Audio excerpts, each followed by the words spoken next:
Hey everybody, it's Craig back with another Mortgage Minute, and I am pumped because I've got Mr. Todd Scholler himself, the man, the myth, the legend, Oh gosh.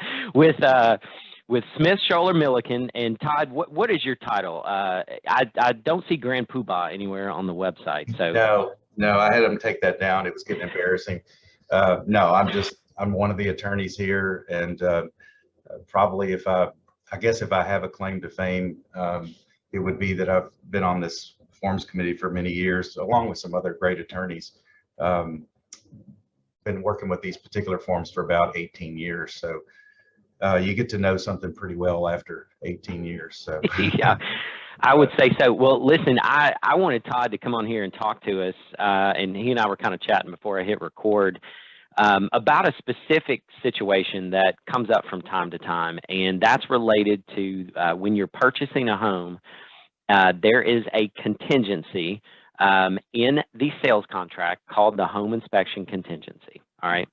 And so from time to time, somebody's under contract on the house, and for whatever reason, they decide, they do not want to purchase that house. They don't want to move forward with the contract. And so the home inspection contingency is really, during the time period that it's out there, is really kind of a very broad way to cancel a contract. And maybe I'm wrong about this. So I wanted to bring Todd on here. Can you kind of share a little bit about what's the purpose of the home inspection contingency, and what rights does the buyer have with that contingency? Sure. And you hit on a couple of things already. I think first off, yes, the Tennessee Realtors form has a rather broad inspection contingency. It was written that way intentionally. We are a buyer beware state, and we want the buyer to have every opportunity to, kick the tires, so to speak, on this property. And so the form has been this way for many years, probably 8 to 10 years. It was slightly different beforehand, but anyway, it's been this way for a long time, and it was intentionally broad. And it's broad not only in what you can inspect. You can essentially inspect every aspect of the home or the site, environmental issues, that sort of thing. So the scope is rather broad, but it's also broad as to who you can get to actually conduct the inspections. And one of the things that the committee, when they did this years ago, felt pretty strongly about was, look, not every buyer wants a home inspection for whatever reason. Maybe they're personally very knowledgeable about construction and they feel like they don't need it. Maybe they have a close relative who happens to be a builder or something like that. So the form was created to where the buyer retained a right to do their own inspection. And, I felt like that was only fair. I mean, this is ultimately the buyer is going to be the one who is going to have to bear the expense. Right. Why would you not let them, that's where the rubber meets the road. So I was pretty pro allowing that buyer to do their own personal inspection. So that's another thing. So not only can the buyer do it, you can have a licensed home inspector. Under the statute in Tennessee, we passed a home inspector statute many years ago. I don't remember exactly when, but basically it has education requirements. It has insurance requirements, errors and omissions insurance requirements, and that sort of thing. So you can contract with a licensed home inspector if that is something you choose to do. You can also have, if you have concerns about, say, the electric system in the home, you can contract with a licensed electrician to come in and look at that aspect of the home. Where I think people get a little bit confused in terms of, who can do the inspections is, the contract says if you choose to obtain a home inspection report, you must hire a home inspection person, a person who's been licensed under the home inspector statute. That's because that report, they're really referring to a very specific thing that is actually defined in that statute. So if you're going to pay somebody to prepare a home inspection report, That is a report that's defined by statute, and the statute's very clear that you must be licensed to essentially make your living by developing these reports and preparing them for people. And they have to cover very specific things. That's one category, but not everybody wants a home inspection report. They simply want, like I said, an electrician to come in and look at the electrical. They want a roofer to come in and look at the roof. Or in some cases, they themselves want to do their own inspection, and they have the right to do that.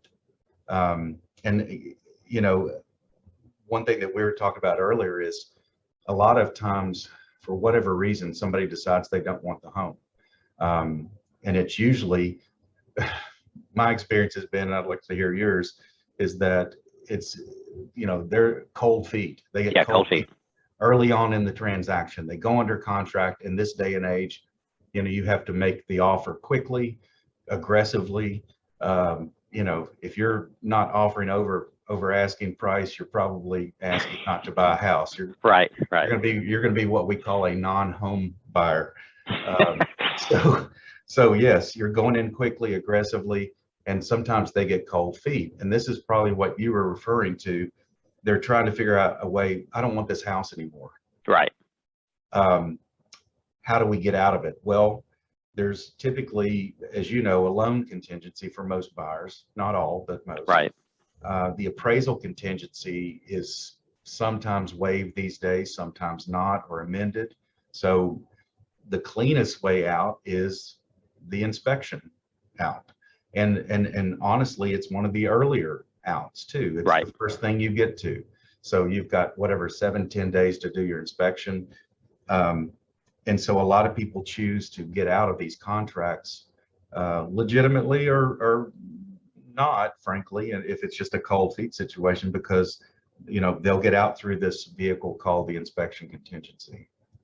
And just to be clear, so if someone were in that situation, they don't have to hire a home inspector. They can do their own inspection, and, you know, they list their objections to the house.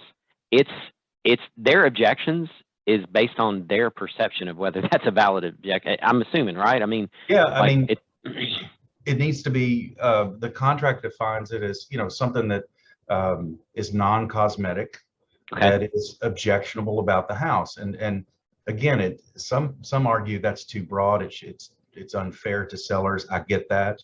But the truth is, if it's something that is non-cosmetic, it could be a leak, it could be evidence of a leak, it could be a sag in the floor.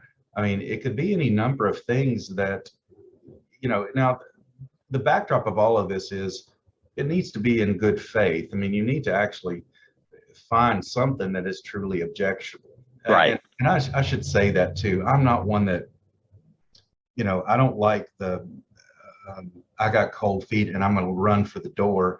You know, you got in the contract, you should in good faith see if there is in fact something there or not. But yes, that buyer can go through the home if they find something that is truly bothersome to them. And again, as long as it doesn't fall in that, you know, cosmetic-y paint, whatever world, I don't like the color of the bathroom or something, that would not be a legitimate objection.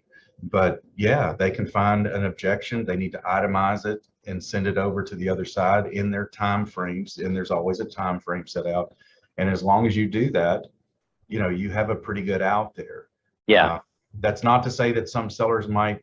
I've seen this in a lot of cases where the seller, you know, says, wait a second, no. You know, that's not legitimate. You said, Mr. Buyer, that the roof was lifting up because you saw that, but I've got a roofer who says it's a fine roof. Well, it gets a little bit dicey sometimes, but right. The truth of it is, if it's objectionable to the buyer, my vote is they're out. It doesn't matter if the seller disagrees. You know, it's not the seller's contingency, it's a buyer contingency. And so long as they in good faith find something that is physically wrong with the home, I think they're out. Sure. Yeah. Well, and I mean, keep in mind as you're watching this, and you know, Todd kind of made reference to it. Anything we're talking about doesn't mean that a seller's not going to try to push back on it. I mean, Sure.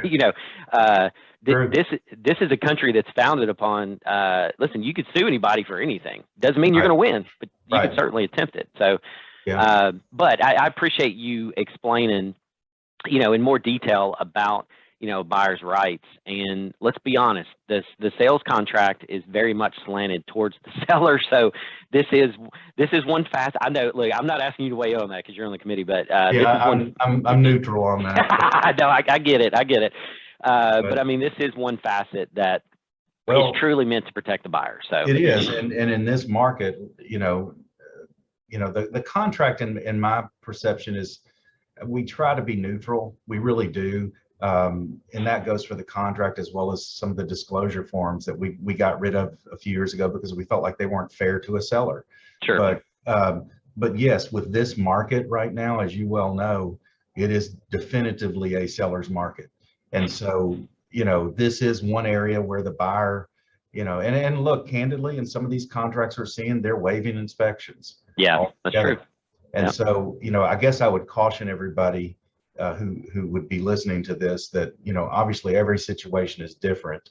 And, you need to, in good faith, perform your obligations. Now, so go into the thing trying to good faith means you're trying to make the deal happen. Essentially, Right. you're not looking for ways out. So I don't endorse when people do that, but I will say sometimes there are legitimate concerns of these buyers and they want out. Yeah. And it's as good of a way out as any, and it's a rather broad way out of a contract. So I agree with your original proposition, which was, can a buyer do their own inspection? Yes, you can. Just make sure that whatever you find is truly a physical aspect of the home that's a problem. And if so, then your opinion is just legitimate as a home inspector, Right. as far as this contract is concerned. That's awesome, man. I appreciate you taking the time to talk about this because there is a lot of confusion about that. And and I understand. I mean, look, that contract, there's a lot of aspects to it that can be confusing, but I appreciate you taking the time. Well, listen, Smith Scholler Milliken, you guys are awesome at closings, and so if you're watching this right now and you need a good title company to take care of your transaction, Todd, what is the best way for somebody to get in touch with your office? We have two locations, primary locations, one in Gallatin and one in Goodlettsville. And of course, our website is just smithscholler.com. So feel free to hit us up there. We also have closing locations in Southern Kentucky and also in Franklin and Nashville in the Metro Center area. So we have offices there where we can also close transactions. I think we were sort of the original deals on wheels people. Back when Brian Smith first started this, he figured out that sometimes you have to go to the closing. It ain't going to come to you. So we do that as well. That's awesome. So do y'all do Kentucky closings? We do. I actually got licensed there maybe a year and a half or so ago. And I mean, we try to tailor our closings to just the, Franklin, Bowling Green, that kind of area. Yeah. But yeah, we sure do. That's awesome. I absolutely, I did not know that. I got licensed in Kentucky about around the same time. So Okay. that's why I was asking that. So very cool. Yeah. All right. So listen, Southern Kentucky, awesome company to work with. So man, thank you for taking the time. I really appreciate it. If you're watching this and you want to buy a home, now's an awesome time. Do not listen to the media. This is an excellent time to buy a home. And we can tell you all about it. 615-498-5626. And I appreciate you watching.